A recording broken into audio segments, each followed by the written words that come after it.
ओम अज्ञानघस्य ज्ञानाञ्जनशलाकया चक्षुरुन्मिलितं येन तस्मै श्रीगुरवे नमः। नमः। श्रीचैतन्यमनोभीष्टं स्थापितं येन भूतले स्वयं रूपः कदा मह्यं ददाति स्वपदान्तिकं। वन्देऽहं श्रीगुरो श्रीयुतापदकमलं श्रीगुरुन् वैष्णवांश्च श्रीरूपं साग्रजातं सहगण रघुनाथान्वितं तं सजीवं साद्वैतं सावधूतं परिजनसहितं कृष्णचैतन्यदेवं श्रीराधा कृष्णपादान् सहगण ललिता श्रीविशाखान्वितांश्च। हे कृष्ण करुणा सिंधो दीनबंधो जगत्पते गोपेश गोपिका कांता राधा कांता नमोस्तुते। तप्त कांचन गौरांगी राधे वृंदावनेश्वरी वृषभानुसुते देवी प्रणमामि हरिप्रिये। वाञ्छाकल्पतरुभ्यश्च कृपा सिन्धुभ्य एव च पतितानां पावनेभ्यो वैष्णवेभ्यो नमो नमः। श्री कृष्ण चैतन्य प्रभु नित्यानंद श्री अद्वैत गदाधारा श्रीवासादि गौर भक्तवृंद। हरे Krishna Krishna Krishna Hare Hare Hare Ram Ram Ram Hare Hare. So let's continue from where we left. So the next whole section is called Yoga Ladder. Yoga Ladder means the levels of yoga. Just to give you a brief idea of Yoga Ladder, at the bottom of the Yoga Ladder means Yoga Ladder means the highest is closest to realizing absolute truth. At the bottom of the ladder is the people who are completely ignorant, like animalistic people who don't have any idea about what to do, what not to do. That is like animalistic life. Above animalistic life is karma kandis. Karma kandi means a person who believes in scripture, Vedas, or at least goes to church kind of people. But they go to God only to seek something.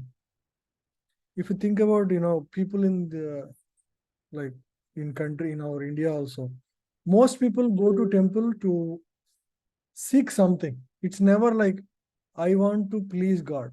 Correct? Do you all agree? Generally, people go to temple, God, protect my health, protect my family, protect my child, please help with his education, with his health, or some parents related or family or job, something. We always have some problems, and we go to temple to basically express our heart to Lord and seek some help. This is the general the general methodology people take when they visit a holy place. They have some problems, they want to solve it, they want to see if God can solve it, right? So that is the lowest level of approaching God, right? It's not wrong because they're faithful. There are people who don't have faith in God and they're hedonistic, think that they are the controllers, and they don't believe in God. Definitely this level is better than the atheistic people. These are thieves. They have faith in God, go to temple, worship God for fulfilling material desires. These are called karma kandis. Karma kandi. Karma kandi means you perform work, but your desire is of fruits. You want a certain fruit and that you want to enjoy, and you go see God that fruit. But the problem is all the fruits that you get in this world are temporary, never satisfy you. Whatever you gain in this world, you can check for yourself. I don't need to tell you, but everything is temporary. So it gives you satisfaction. Even if you achieve the best in college or whatever, it can satisfy you for a day or two or a month. But after that you forget, and unless somebody reminds you, it's forgotten, right? It's totally.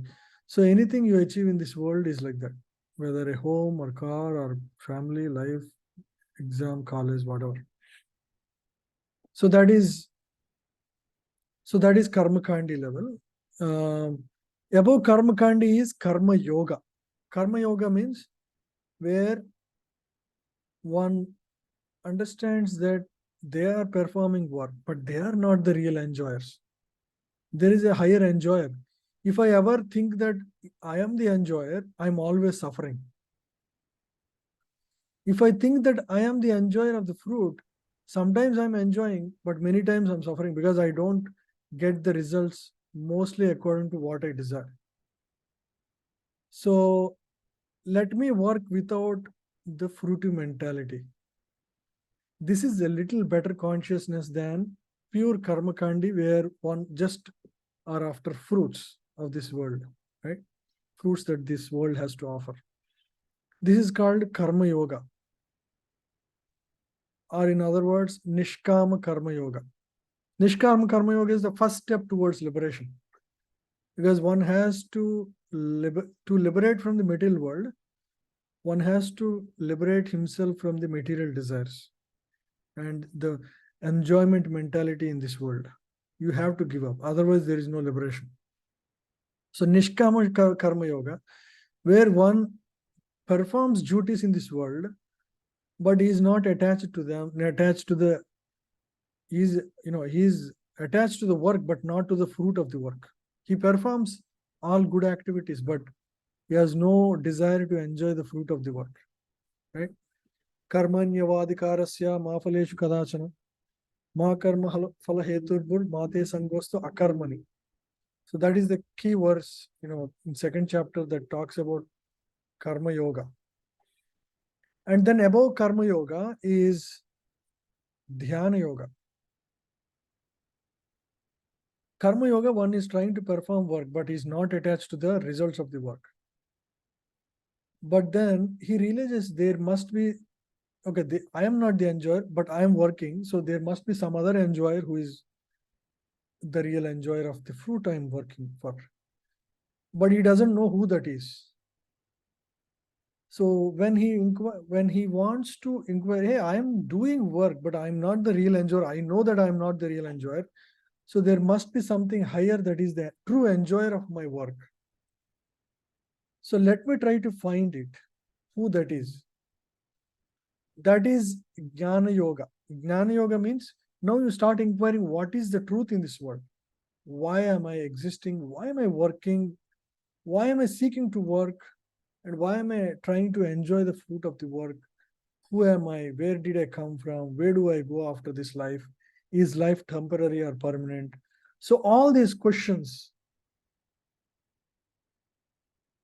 are the natural propensity of a person who is on the Jnana Yoga path.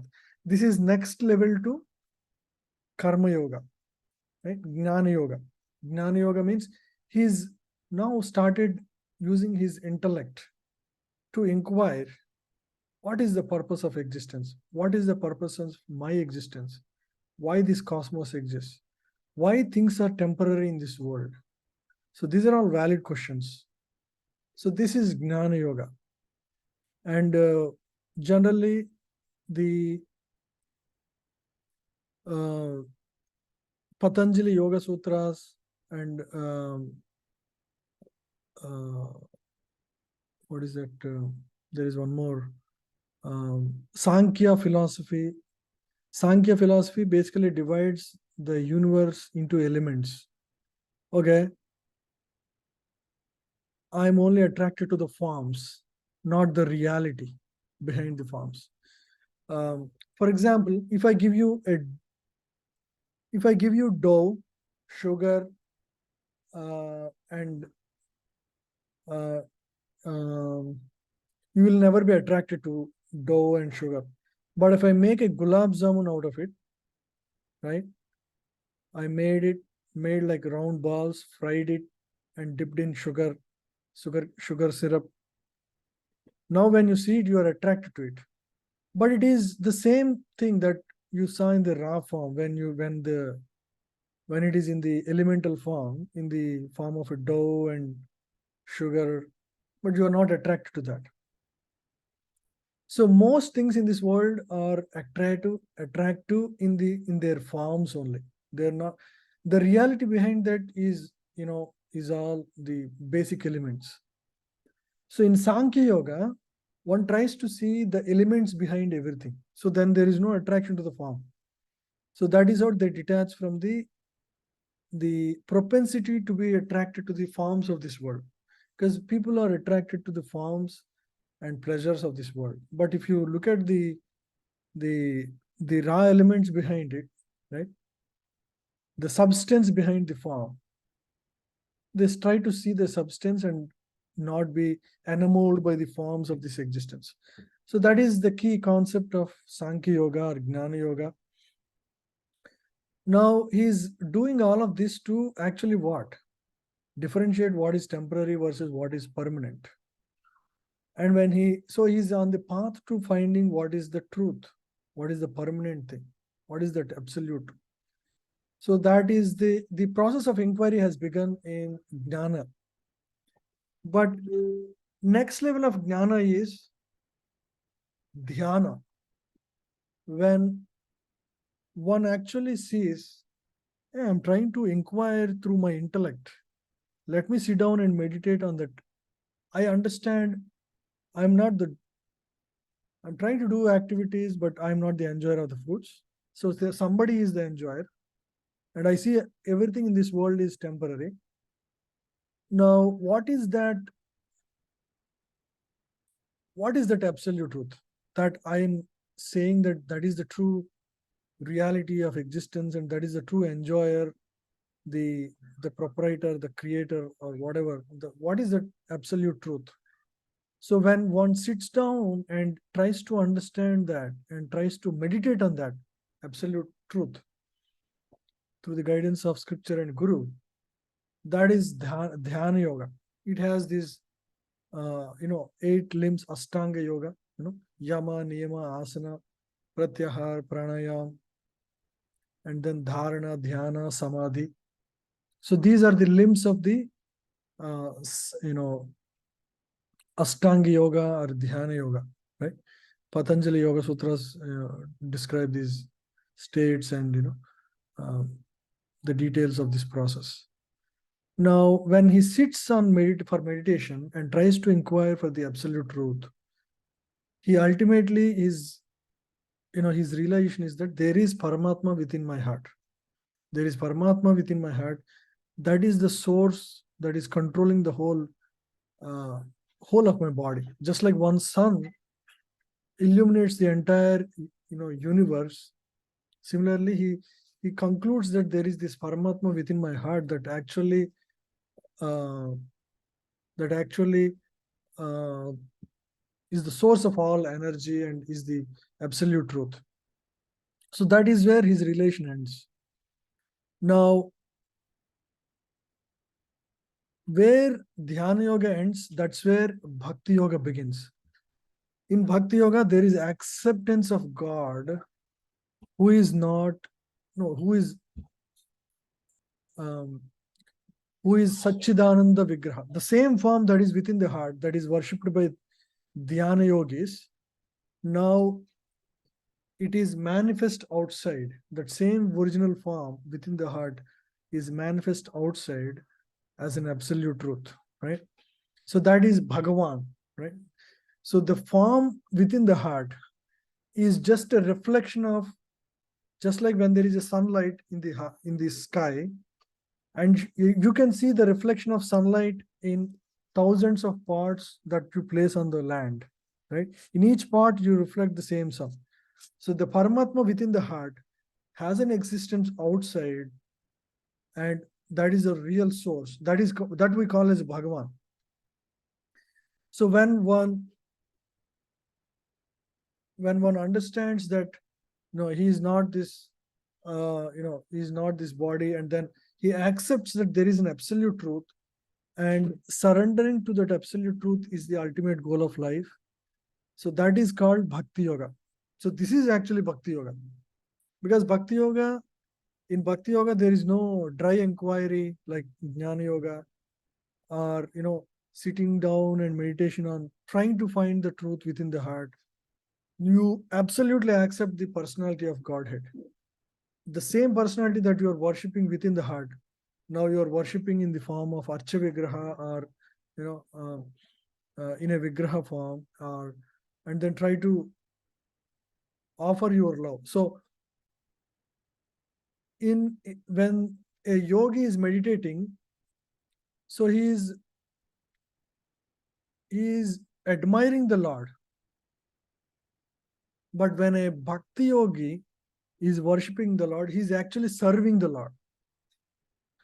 He is actually offering bhoga, he is dressing him nicely, giving him a bath every day. So he is actually personally engaged in the service of the Lord, right? Because Lord is everywhere, but the devotee sees in the form of Vigraha. Because he is everywhere, he must be there in the form of Vigraha also. Now he is putting all his love towards that Vigraha and worshipping. So that becomes the bona fide worship. And it is as good as worshipping the Lord, right, in the heart. But now you have a method to worship, because there is a form that you can see and offer your love, offer your prayers. So it becomes a lot more practical, lot more feasible in terms of exchanging love with that absolute truth in the form of a Archa Vigraha. So that is Bhakti Yoga. Right? There is now in Bhakti Yoga there is Navavida Bhakti, starting with Sravanam. First, we all hear and understand about God. Right? All of you are hearing about Bhagavad Gita and trying to understand the philosophy given by Lord Krishna directly. So it all begins with hearing. So Shravanam is the first process. Shravanam, and then Shrav- Kirtanam. Once you hear about Lord, you want to glorify Lord. Kirtanam is glorifying Lord. Right? Shravan, Kirtan, Smaran. Once you glorify Lord, you will remember Lord at every time. Right? Uh, so that is called Smaranam. Smaranam is a very high state. Not everybody remembers God much. So that is Smaranam. And then Padasevanam. Padasevanam means worshipping the Lord by offering bhoga, by worshipping, offering prayers every day. Archana, performing archana to the Lord through five elements: earth, water, air, through incense and cloth, water. You worship the Lord, and Dhup, Deep, Naivedya. So all these are elements of worship. So you can to please Lord. That is the whole idea. So that is Archana. Vandana. Vandana means offering beautiful prayers. We can take the prayers of great acharyas and repeat after them. We don't need to invent new prayers. So Vandanam, Dasyam, serving the lotus feet of the Lord like a servant. Dasyam, Atmanivedanam means giving up everything for the pleasure of the Lord. So those are the Navavida Bhaktis. So in this way, a devotee also. So this is the yoga ladder. First animalistic life, then Karma Kandi, then Karma Yogi, then Jnana Yogi, then Dhyana Yogi, and then Bhakti Yogi. So you understood the sequence. So you can see how yoga paths are not different independent paths to achieve absolute truth. In fact, Karma Yogi more or less ends up being a Jnana Yogi. Jnana Yogi more or less in his next life or this life he will become um, Dhyana Yogi, and from Dhyana Yogi he will slowly become a Bhakti Yogi. Right. So this is the general path in which people go. But it doesn't mean that there is no direct path to one or the other. One can directly start in Bhakti Yoga and achieve perfection. One doesn't need to start with the lowest Karma Yoga, and then so it's not really required to go in a step-by-step staircase method. One can go to the elevator method. One can follow the elevator method by directly starting with Bhakti Yoga. So one may wonder, I never know if I ever was a Jnana Yogi or a Dhyana Yogi. How is that I'm able to practice Bhakti Yogi? Bhakti Yoga. It is generally because of the mercy of a devotee, right? So because of the prayers and blessings of other devotees and the books of great acharyas, one can actually get the eligibility to directly start practicing Bhakti Yoga under the guidance of good teachers and gurus. So it's possible, right? One need not go in a step-by-step staircase method. So this is the summary of yoga ladder. The next chapter until the end of this chapter is describes various details of this, what we discussed in summary. So let's start 19 to 40 verses. So this is modes. We discussed modes already in the 16, 17 chapters. Again, some more description and details are given here. So let's read the verses. Jnanam karma cha karta cha Jnanam karma cha karta cha tridhaiva gunabhedata tritaiva gunabhedata prochate guna sankhyane uchyate guna sankyane yathava chrunu tanyapi. yada vachache chunu tanepe. Yeah, please read. Thank you, Prabhuji. According to the three different modes of material nature, there are three kinds of knowledge, action, and performer of action. Now hear of them from me. Now hear of them from me.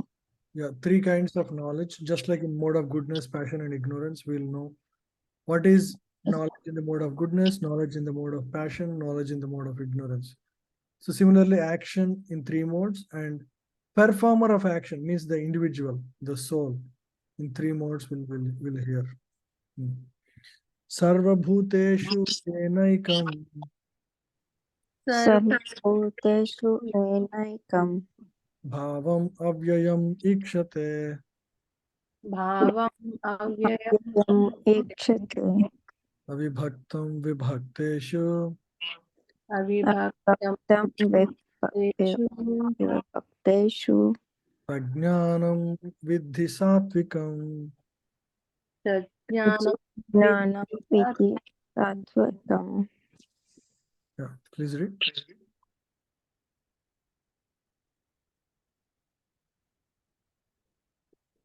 Anyone? Archana Mataji.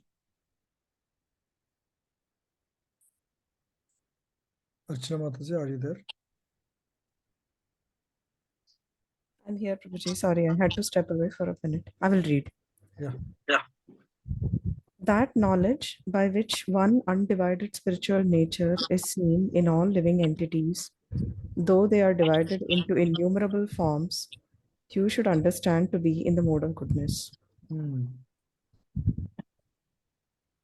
So one undivided spiritual nature. This is actually talking about the spirit, the soul, right? So it is now distributed in innumerable forms. All the forms that you see around, everywhere you see life, the soul is there. So if one is able to see that everybody is a soul, not the body, in truth, they're actually the soul. So when he is able to see like that, that is actually knowledge in the mode of goodness. Yeah, please read this line. A person who sees one spirit soul in every living being, whether a demigod, human being, animal, bird, beast, aquatic, or plant, possesses knowledge in the mode of goodness. In all living entities, one spirit soul is there, although they have different bodies in terms of their previous work. Yeah. Pritatvena tu yajnanam Prithaktvēna tu yajnanam Pritatvena tu jnanam nana bhavan pritakvedan Na Nama Bhavan Prutak Prutak Vetti Sarveshu Bhuteshu Vedi Sarveshu Bhuteshu Bhuteshu Tajnanam Vidhi Rajasam. Tajnana Jnanam Vidhi Rajasam. Yeah, please read Sudha Mataji.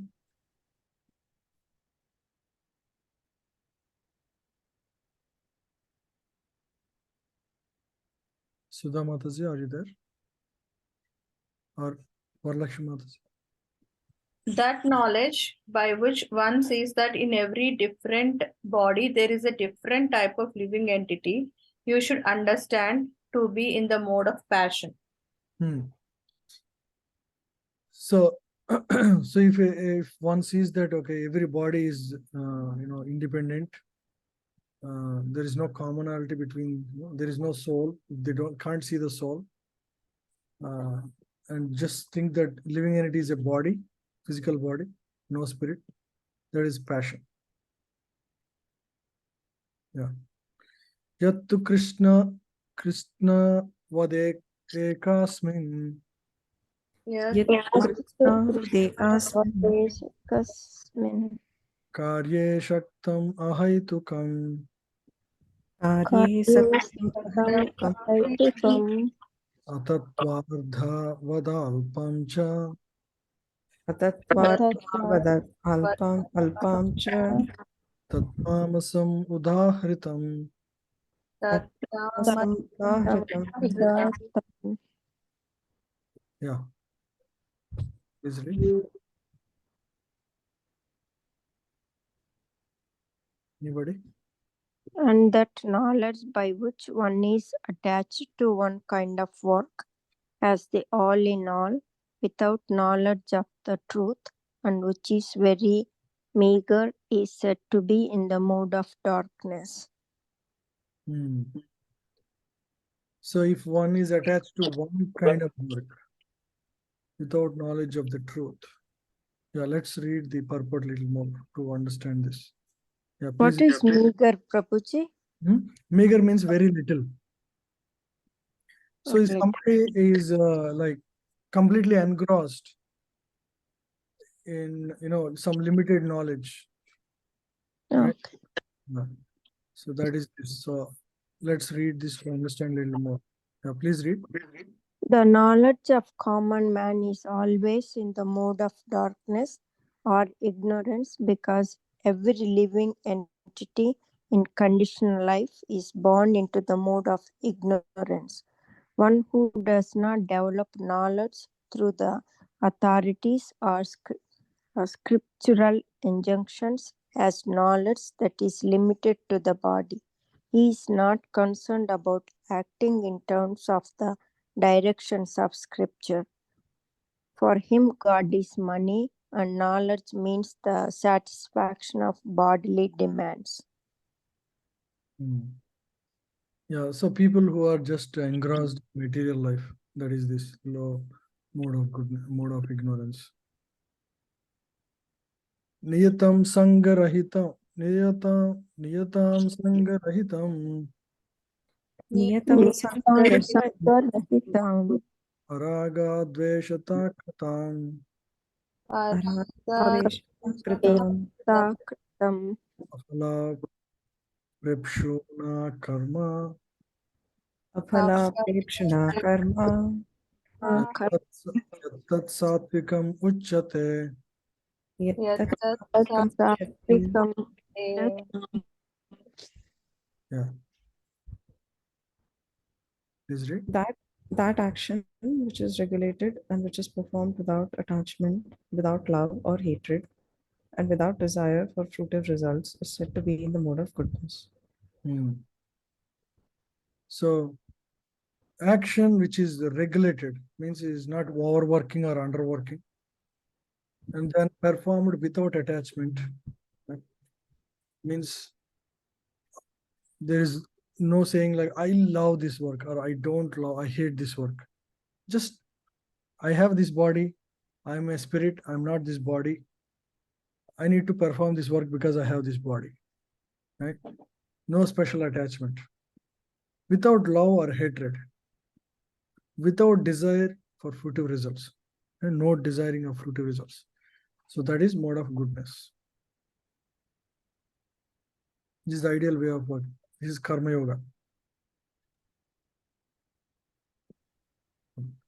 Yattu kamepshuna karma Yat Kameshuna karma sahankarena vapuna sahankarena vapuna kriyate bahulayasam Kriyate kriyate bahulayasam tadrajasam udahritam.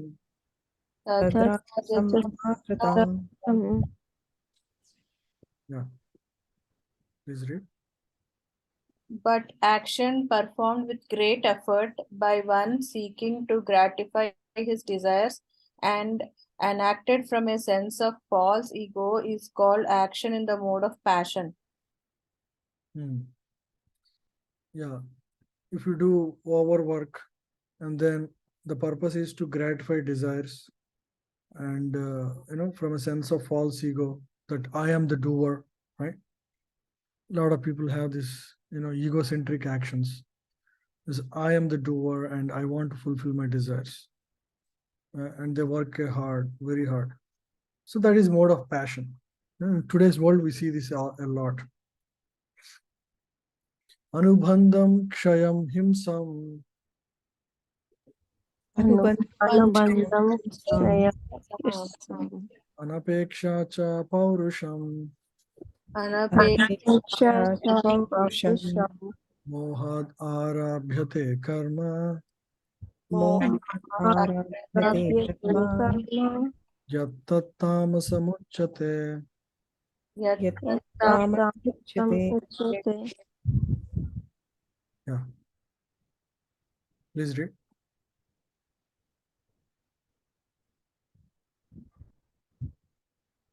That action performed in illusion, in disregard of scriptural injunctions, and without concern for future bondage or for violence or distress caused to others, is said to be in the mode of ignorance.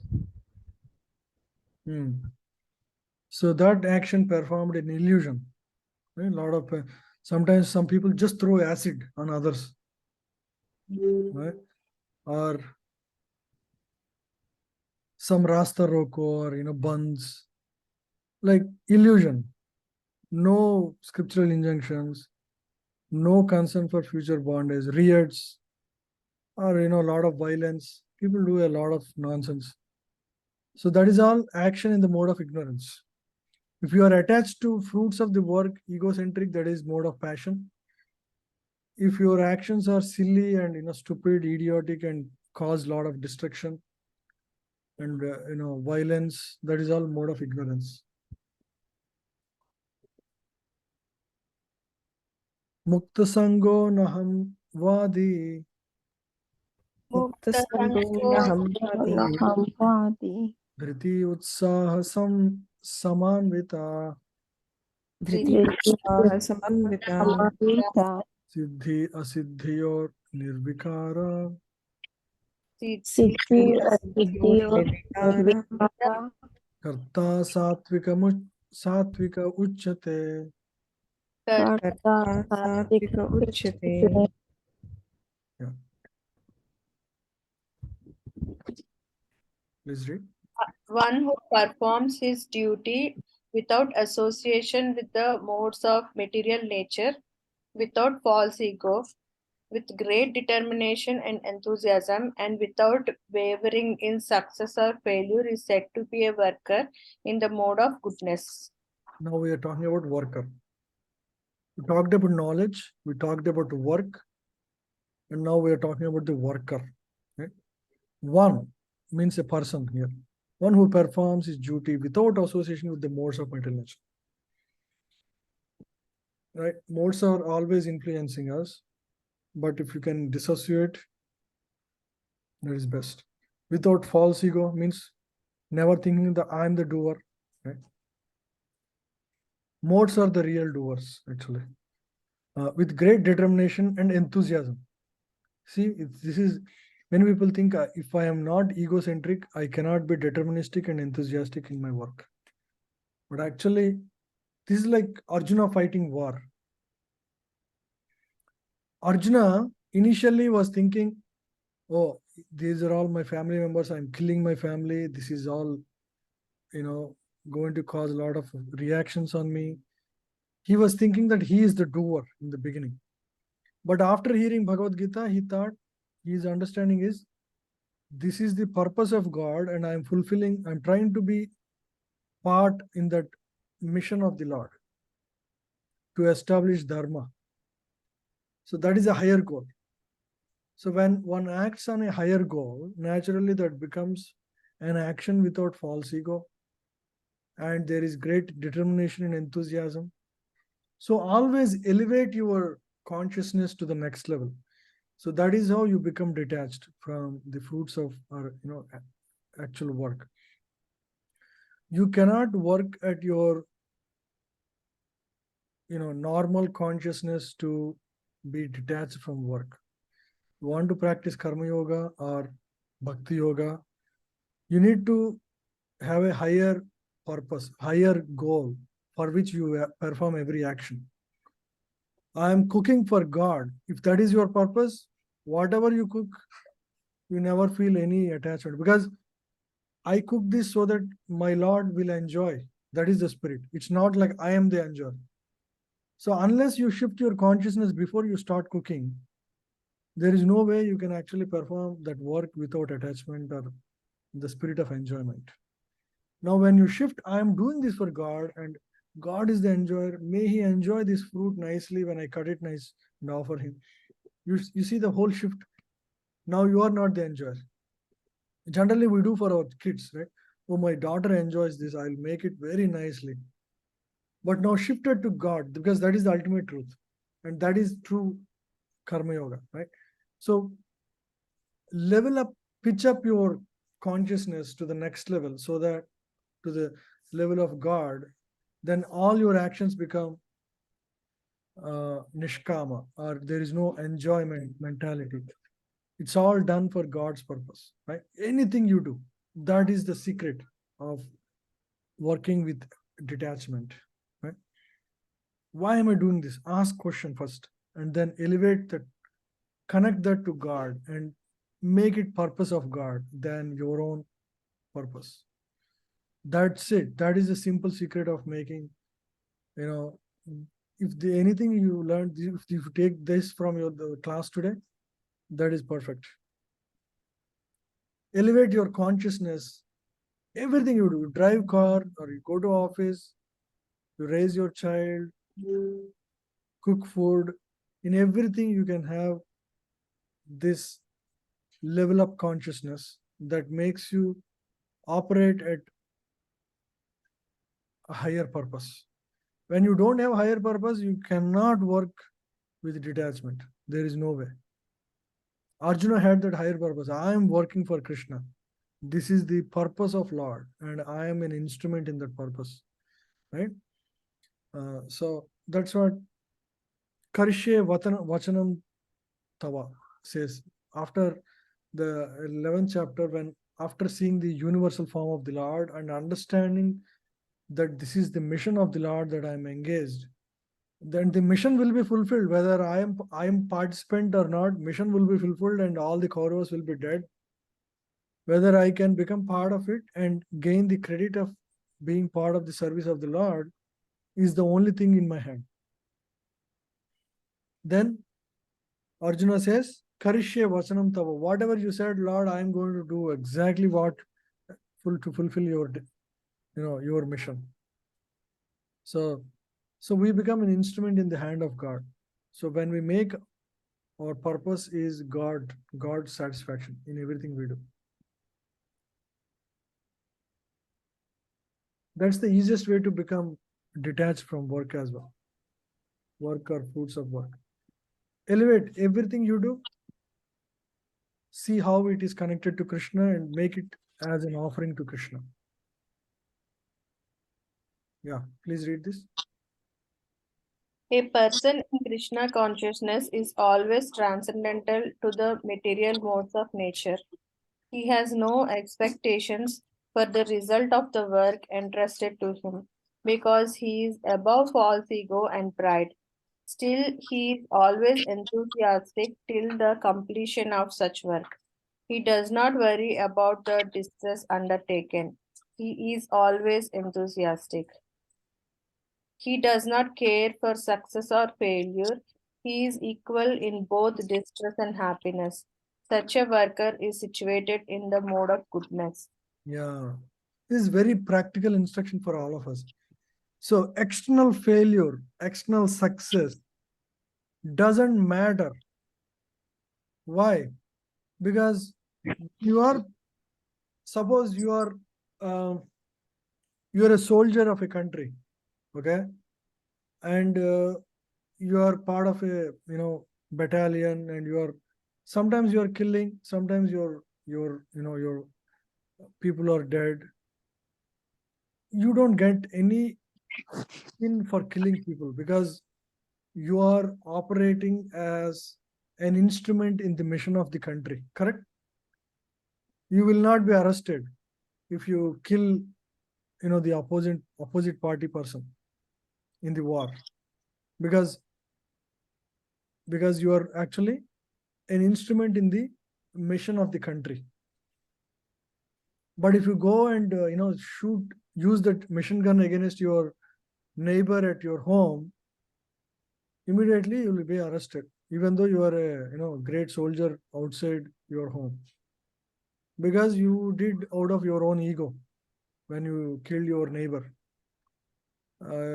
So it is like that, because in the first case he was working for his country. That is his mission in his duty. So whether he succeeds or fails, everything is success. If he fails also, he will succeed because he will get Paramvir Chakra. Right? If he wins, he will win the glory for country. So failure or success is success for a soldier. So similarly, when you become a soldier of Krishna, when you become the instrument in the hand of Lord, success or failure is success only, because it is all his mission, not your mission. When you say, I'm cooking this for God, whether it comes out good or bad, it is immaterial. You try your best though. You must work with enthusiasm and determination. That is given. Then everything is a success. There is no failure for a devotee, because there is no concept of failure, because it is not your mission, it is God's mission. You see? So everything aligns so easily, just shifting your consciousness a little bit here. See how practical all these verses are, right? Ragi karma phala prepshur Rage karma phala Logika, Allah, lubdho himsatmako suchi luddho Lubdo, himsa Visu, harshashokanvita karta Artha Sokanvita Karta, rajasa parikirtita. Rajasa Rajasa Parikirtata. Please read. the worker who is attached to work and the fruits of work, desiring to enjoy those fruits, and who is greedy, always envious, impure, and moved by joy and sorrow, is said to be in the mode of passion. If somebody is attached to this is, we know, like, most people are like this in this state. They perform work, and they're only doing that because they want the fruits, they want the result of that work, so that they can enjoy the fruit of that, right? And always greedy, they want something more, always, and always envious. Because they're greedy, they become envious, because they don't like others having better than them. Impure, because it's not pure, because it's not for the purpose of Lord's satisfaction. And so they are moved by joy and sorrow, because they think they are the enjoyer, they are the they are the controller, They are the entitled enjoyers of the fruits. So many times in life, we fail only, we don't succeed, because that is how nature is, material nature is designed. If most of the time you succeed, you will never think about God only. And the whole purpose of existing in the middle world is thrown for toss. So there is a constant reminder about the miseries of this world presented by the material world. Because if you're in a jail, obviously you will be miserable. It's not that, somehow you are an exception to that rule. If you're in jail, you must be miserable. You may have some interim periods when you are, not that miserable and, maybe happy. But in general, place like a jail is a place for reformation. A place for reformation is never meant to be a place for joy. It's not designed for that purpose. So the material world itself was not designed for one to enjoy. But soul by nature is an enjoyer, and when he enters this material existence, covered by these five material elements, and have a material body, he starts thinking that maybe I can enjoy in this world.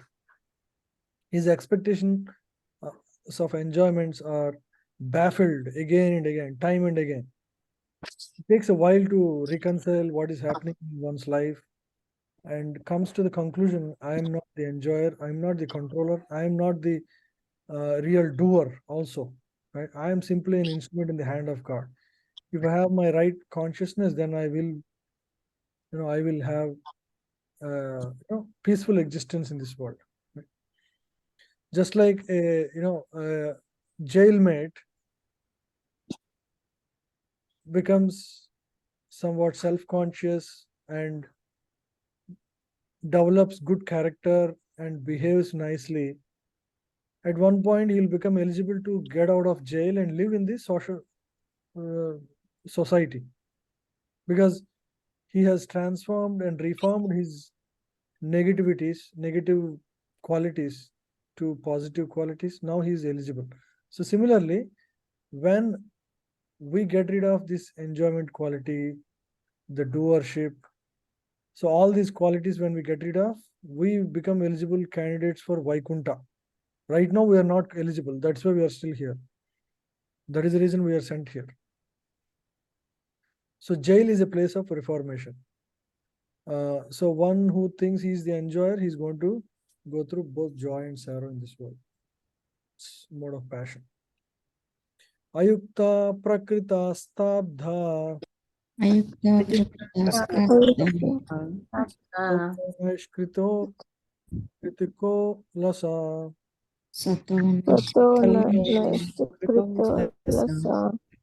Vishadi dirgha sutri cha Karta tamasa uchyate.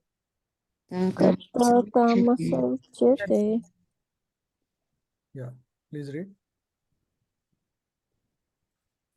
The worker who is always engaged in work against the injunctions of the scripture, who is materialistic, obstinate, cheating, and expert in insulting others, and who is lazy, always morose, and procrastinating, is said to be a worker in the mode of ignorance. One who performs against injunctions of scripture, materialistic, obstinate, cheating, expert in insulting others, all these are bad qualities. So if one performs work like this, right, he is a person in the mode of ignorance. Yeah, please read. In the scriptural injunctions, we find what sort of work should be performed and what sort of work should not be performed. Those who do not care for those injunctions engage in work not to be done, and such persons are generally materialistic. They work according to the modes of nature, not according to the injunctions of the scripture. Such workers are not very gentle, and generally they are always cunning and expert in insulting others. They are very lazy, even though they have some duty, they do not do it properly, and they put it in aside to be done later on. Therefore, they appear to be morose. They procrastinate anything which can be done in an hour. They drag on for years. Such workers are situated in the mode of ignorance. This mode of ignorance.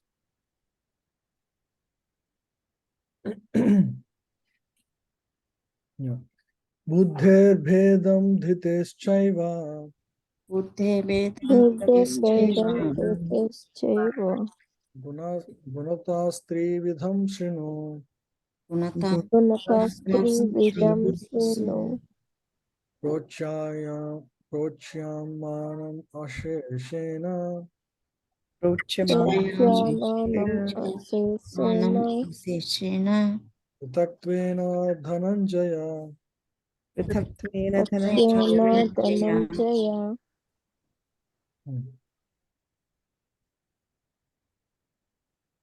Yeah. O winner- winner, Go ahead, Mataji. O winner of wealth, now please listen as I tell you in detail of different kinds of understanding and determination according to the three modes of material nature. I think we can read from next week. So this is the next topic. 29. Any questions on what we discussed so far?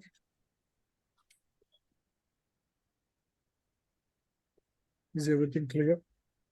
Even the first is, discussion we did related to work or the ladder of yoga. I don't think I have discussed that before. Did it make sense what we discussed in the beginning, the karma kanda, karma yoga, jnana yoga, dhyana yoga, bhakti yoga sequence? Because that's a very critical concept. Yes, Prabhuji, it did. I think it was there previously, right? In chapter 4 or something. Yeah, The there ladder, is brief now. yoga Yoga ladder, yeah, it is there. Yeah. It's in brief again. Finally, Krishna repeats just to conclude those topics. So I hope it was all clear. And by the way, if you are not attending Bhagavatam, we have a Bhagavatam class on on Wednesday night. So which is India Thursday morning. If you can attend, it will be a good one. So I think some of you are attending already, but others can join. We will, in 3-4 more sessions, we will conclude Bhagavad Gita fully. And I encourage everyone to join Bhagavatam.